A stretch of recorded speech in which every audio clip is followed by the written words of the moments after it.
Namaste, Dr. Sharma. Namaste, Vanessa. I have been reading Bhagavad Gita. Good. Bhagavad Gita is in a war setting. It is, yes. It starts because Arjuna doesn't want to fight. It ends when Arjuna is ready to fight. And after it, there is a big battle. So, don't you think that it advocates war? Oh, does the Gita advocate war? Okay, that's a good question. If you only look at the Gita as it is, one can say that. But if you look at the full context of the Gita, then we may have to take a slightly different view.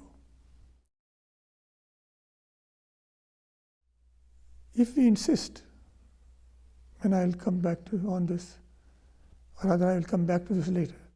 If we insist that the Gita teaches war, preaches war, then we will have to consider the fact that the war in which Arjuna is going to be engaged is a just war.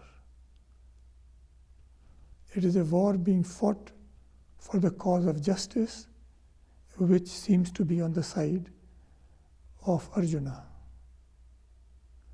So then the question becomes, does the Gita advocate carrying out a just war or fighting in a just war and not just a war? Right? Mm-hmm. Then we'll have to change the question a bit. At the same time, I would like to point out that the Gita does not really address the question of war and peace, whether one should be on the side of war, on the side of peace. The question which Arjuna poses for Krishna, who replies to his queries, is, what is the duty of a soldier? Mind you, what is the duty of a soldier when war is about to begin? So if you are going to be a conscientious objector, then don't enter the tank. You can't in the middle of the battlefield say, as the commander of a tank, I have now become a conscientious objector. So the Gita does not address the question of, at least directly, of war and peace. It addresses the question, what is the duty of a warrior when war is about to begin? And in that context, yes, it does say that the warrior should fight. I can see that Bhagavad Gita cannot be used to promote war. But isn't it a bit strange that Arjuna is asking these spiritual questions on the battlefield?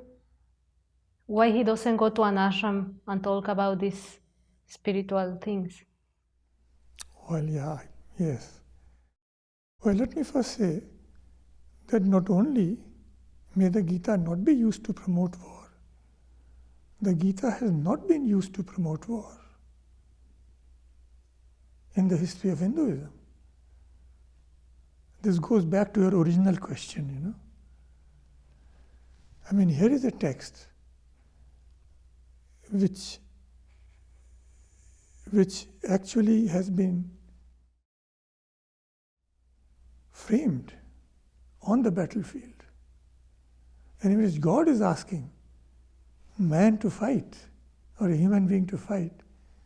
Isn't it strange that this text throughout the history of Hinduism has hardly ever been used by a king to either egg on or to inspire, whatever word you want to use, his troops to engage in battle? And I think the reason for that is that the tradition itself has looked upon the Gita as a text of spiritual liberation and salvation, and not as a text of war.